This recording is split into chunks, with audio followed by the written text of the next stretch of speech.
तो डॉक्टर राजन कितना पैसा लगेगा गरीबों की मदद करने के लिए?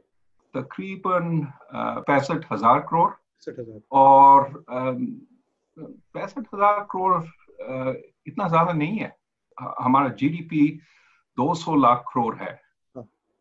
और उसमें 65,000 करोड़ इतना ज्यादा नहीं है, तो कर सकते हैं। और अगर ये गरीबों के लिए है और अगर उनका जिंदगी बचाने के लिए है तो करना चाहिए। আপনারা দেখছেন Times Bangla, fight for right. Hello. Good morning. How are you? I'm well. Nice to see you. Likewise. You know, there's quite a lot of questions in people's minds about what's going on and what is going to happen with this virus, and in particular with our economy. And I thought interesting way to answer some of those questions for myself and for some of those people would be to have a conversation with you and get a sense of what you're thinking. Thanks for having me, and thanks for opening this conversation. I think it's very important in these times to have as much information on these issues as one can get, and for the public to be as informed as possible. One of the big issues that I have, and one of the things I'm thinking about, is how we should think about opening up the economy. Which are the parts you think of the economy that are critical to be opened up, and what's the sequence of opening up? It's a great question, because I think as we turn from trying to bend the curve on infections and preventing hospitals and medical facilities from being overwhelmed, we have to start thinking about restarting people's livelihoods. It's all too easy to have a lockdown forever, but obviously that is unsustainable for the economy. So it has to be a sequencing. First, the places where you can maintain distancing, and it's not just distancing in the workplace, it's also distancing to and fro from the workplace, the transportation structure. Do people have private means of transport, their cycles or their scooters, or even cars? Or do they depend on public transport? And if it's public transport, how do you maintain distance in public transport? So there's a lot of work that needs to be done, both on creating the structures, as well as ensuring at the workplace it is relatively safe, as well as ensuring if there are accidents, there are fresh cases, how do you isolate quickly without having to go to a second lockdown or a third lockdown? Those will be devastating if we have to go there. That's what a lot of people say, that if you get into a cyclical lockdown, if you open up and then you're forced to shut down, then you open up and you're forced to shut down again, then that is devastating for economic activity, because it would completely destroy trust. Would you agree with that? I think that's right, because that would suggest, take even a second lockdown. It means that you haven't been completely successful in doing in reopening, and that raises questions of if you reopen again, will you go into a third lockdown? So it does diminish credibility. That said, I don't think we have to aim for 100% sort of success, that is 0 cases when we open up. That's unachievable. What we have to do is manage the reopening so that when there are cases, we isolate them. But at the heart of that management, knowing which areas are having heavy infections, which areas are not, at the heart of that process, of course, is testing. And there's a sense in India, and that the testing capability is in itself limited. That we're a big country, and that our ability to test, like the United States or like the European countries, is comparatively limited. So how would you think about it with a sort of low level of testing? I mean, would you? It's a great question, because take the United States right now. It's ramped up to about 150,000 tests per day. But the consensus amongst experts, certainly the epidemiologists, is that to really be confident about opening up, you have to triple that to 500,000 tests a day at least. And some are talking of numbers in the millions. Well, I mean, just multiply by 4 to get 4.5 to get India's population. And you're talking about 2 million tests a day if you want to get the level of confidence that you have in the United States. And clearly, we are nowhere near that. I think we're somewhere around 25, 30,000 tests a day at this point. But we have to be cleverer about opening up, which means perhaps do mass testing. Take, 1,000 samples and then check in a mass way whether there is any sign of the virus in those 1,000 samples. And if you do find that, then go deeper into that particular sample and check who it might be. But this way, I mean, these are ways of testing which reduce the burden on the test infrastructure and can allow us to try and vet much more.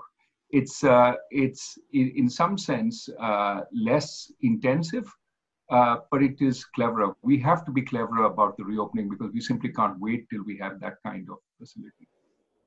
There's going to be the impact of the virus, and then after some time, there's going to be the impact on the economy, a sort of blowback impact that is going to come, real impact that is going to come a couple months from now.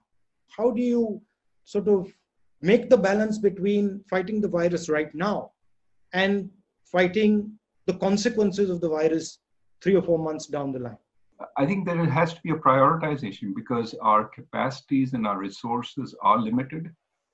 Certainly our financial, fiscal resources are more limited than the West. So what we need to do is decide, how do we keep this economy together so that when we reopen up, it's sort of able to walk off the sick bed and not be impaired at that point. So most immediately, I think keep people well and alive. Food is extremely important. Reach it to every place. Places our public distribution system does not go. Amartya Sen and Abhijit Banerjee and I have talked about temporary ration cards, for example, for people who don't have access. But you have to treat this pandemic as a situation which is unprecedented. We have to break norms in order to tackle what is needed, while at the same time keeping in mind that there's an overall budgetary sort of limit. There are only so many resources we have. What do you think about the agricultural sector and the workers, migrant workers? How should we be thinking about their finances? Well, this is where I think the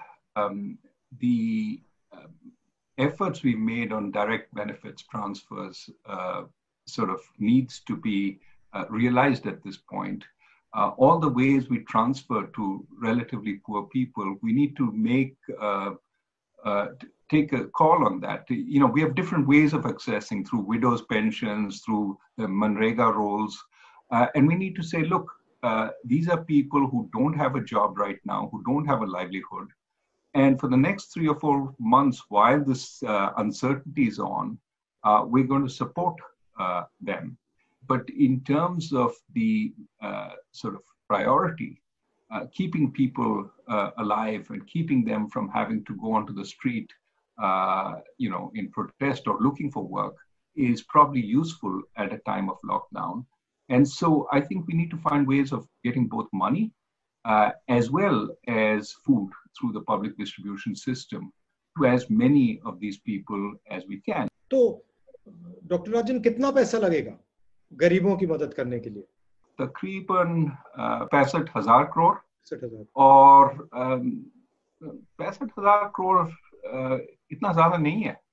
हमारा GDP 200 lakh crore है और उसमें 65,000 करोड़ इतना ज्यादा नहीं है. तो कर सकते हैं. और अगर ये गरीबों के लिए है और अगर उनका जिंदगी बचाने के लिए है तो करना चाहिए. अभी तो देश संकट में है, मगर कोविड के बाद हिंदुस्तान को इस घटना से कोई फायदा भी होगा, कोई स्ट्रेटेजिक फायदा होगा, दुनिया में कोई बदलाव होंगे जिससे हिंदुस्तान को फायदा होगा या जिनकी हिंदुस्तान एडवांटेज ले सके? किस प्रकार से दुनिया बदलेगी आपके मुताबिक? These kinds of incidents rarely have positive effects for any country, in general. But there are ways countries can take advantage of them. And what I think we can say is that there will have to be a rethinking of everything in the global economy once we are out of this. If there is opportunity for India, it is in shaping that dialogue, in being more of a leader in that dialogue, because it is not one of the two big warring parties, but is a big enough country to hear its voice, to have its voice heard in the global economy. In this situation, India can find opportunities for its industry, for its supply chains, but most importantly, it can try and mold the dialogue towards one which has greater place for more countries in the global order, a multipolar global order rather than a single or a bipolar global order. Don't you think there's a crisis of centralization? That there is too much centralization of power taking place and the conversations are stopping? I mean, I think it would, conversations would help a lot of these problems that you're talking about. But it sort of breaks down for some reason. I do believe that decentralization is important both for bringing more local information to work, something we talked about earlier, but also about giving empowerment to the people. What you see across the world is a great sense of disempowerment. Decisions are being made elsewhere, not by me. Yeah. I have a vote, but that elects somebody in a far off place. My local sort of panchayat or state government has less power. They don't feel they can, alter anything. And so they become prey to a different set of force. I would ask you the same question. I mean, do you see this whole, Panchayati Raj, which, Rajiv Gandhi your father brought back. What effect has that had, and has that been beneficial? It's had a huge effect, but I'm sorry to say it's in retreat. So a lot of the forward movement on Panchayati Raj that had taken place, we are now moving back to a sort of bureaucratic, BM-based structure or a bureaucrat-based structure. And if you look at the southern states, they are doing a better job because they are actually more decentralized.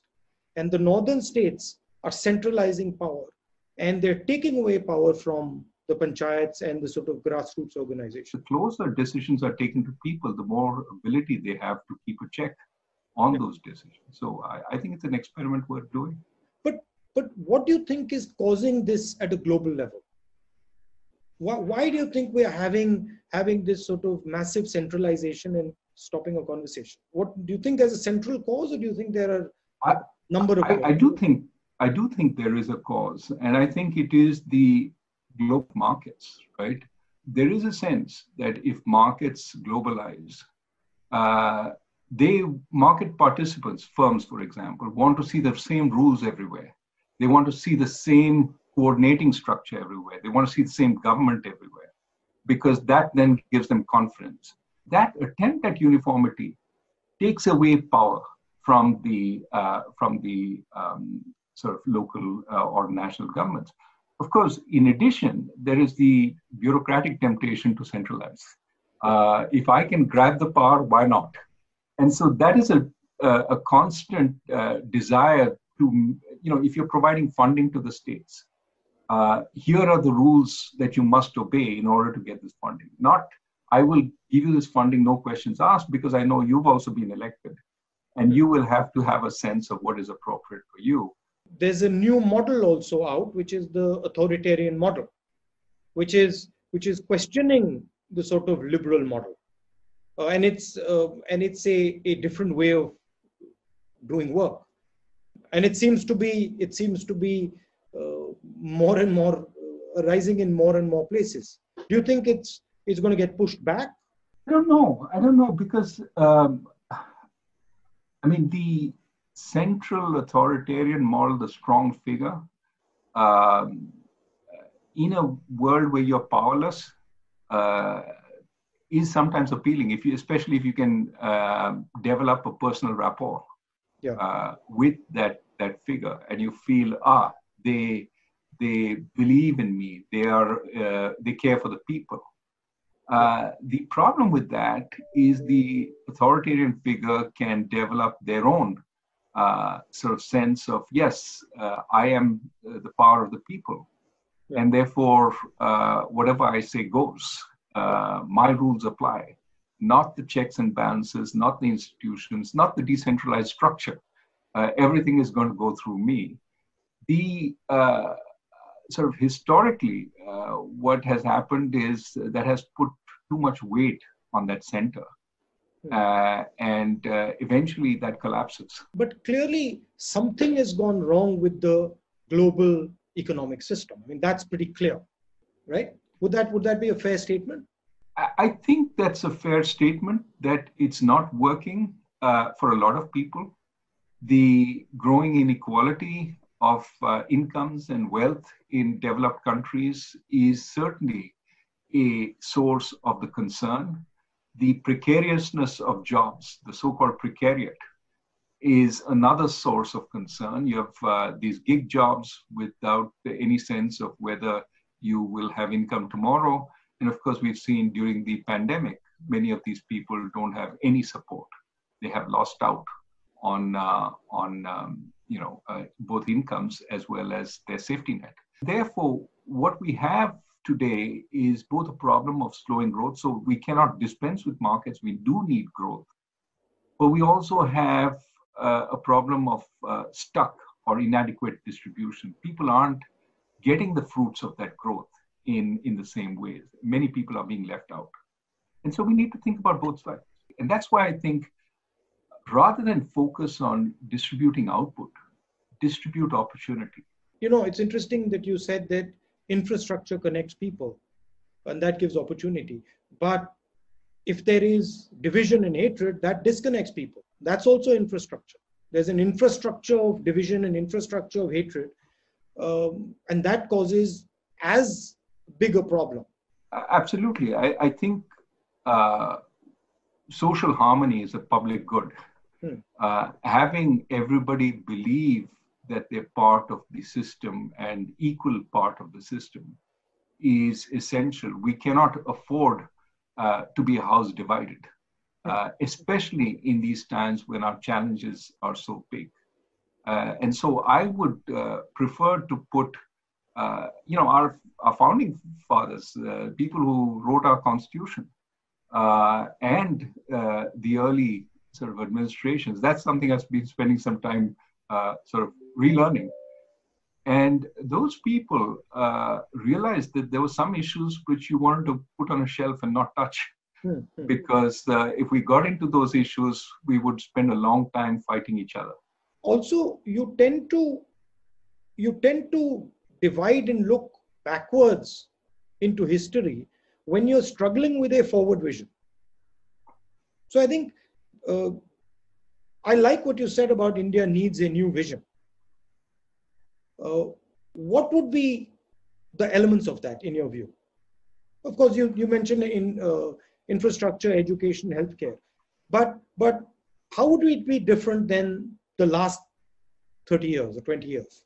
What would be the pillars that would be different?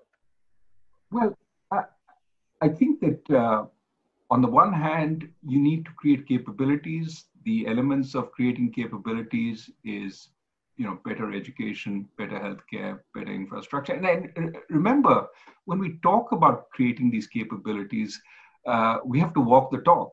But we also make no no mistake, need to rethink what our industrial and market system looks like. We still have the remnants of the old license permit Raj. And we need to figure out how we go to a place where the accent is on creating many, many more new jobs of a good quality. And there, more freedom, trust but verify is a good idea there. What's amazed me and is how important mahal is to economics. Sentiment, how important sentiment and trust is to economics. And one of the things I'm finding during this COVID issue is that the real problem is the trust issue. People don't quite understand what is going to happen next. And so there is fear in the system.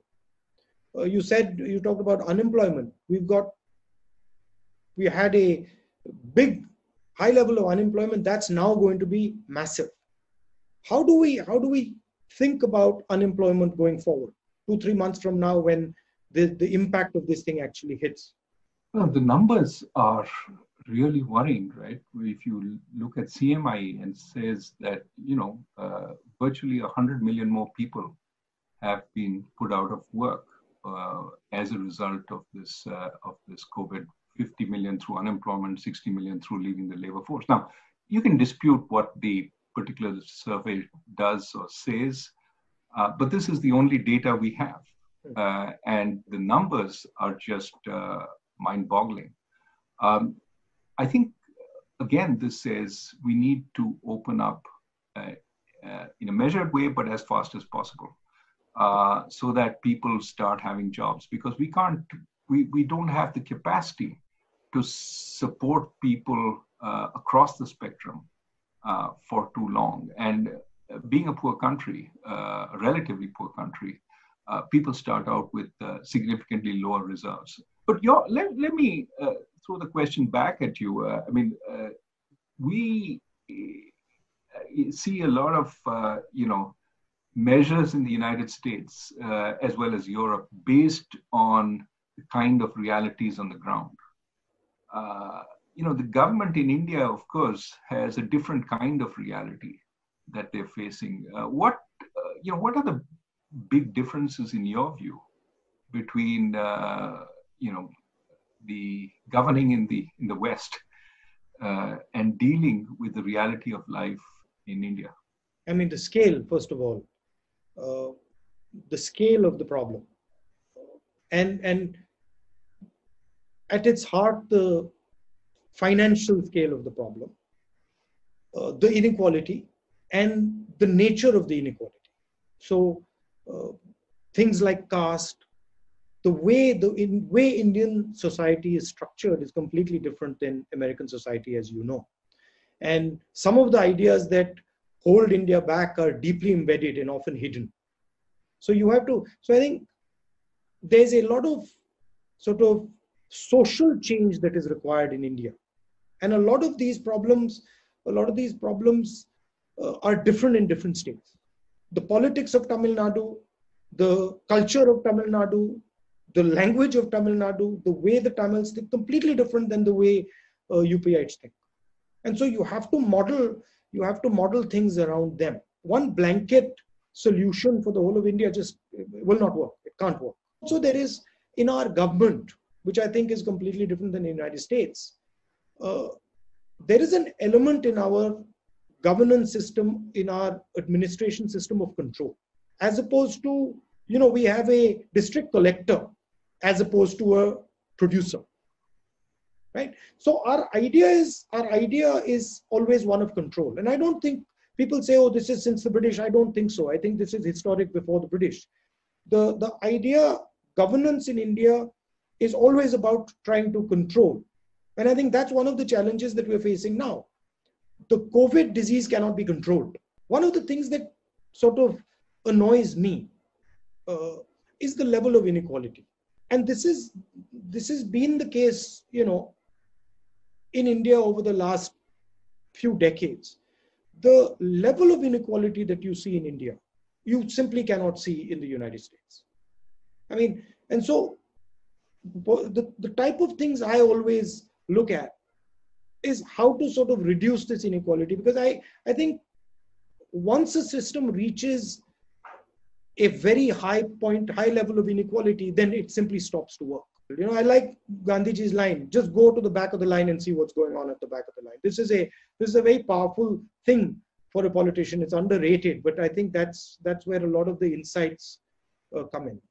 How would you think about going forward, dealing with this inequality? You know, it's visible in COVID also.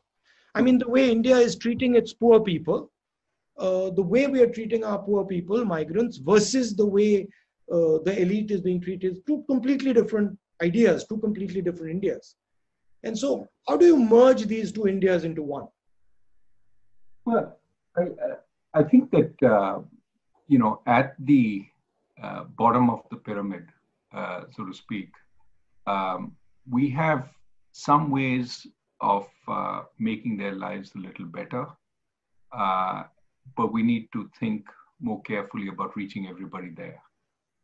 And I think successive governments have worked on food, on healthcare, on education, and no doubt we can do a better job there. But in terms of challenges, it seems to me that there is certainly an administrative challenge in reaching everywhere and making sure that level of living is enhanced. But the greater challenge to me lies in the range between the lower middle class and the middle class, which is where we need, in a huge way, jobs, good quality jobs, so that people are not, you know, dependent on a sarkari job and the comforts that come with it. So this is something that I think we need to work on. And this is where I think a tremendous expansion in the economy is absolutely necessary. We've seen over the last so many years a progressive decline in our rate of economic growth, when in fact we have so many young people entering the labor force. So I would say, let us not pick amongst possibilities, but create the opportunity for any kind of area to flourish. If there's a mistake we made in the past, we said, this is the only way to grow. And think of what, you know, one of the most successful areas we've grown in software and outsourcing services. Who would have thought that that would be India's strength?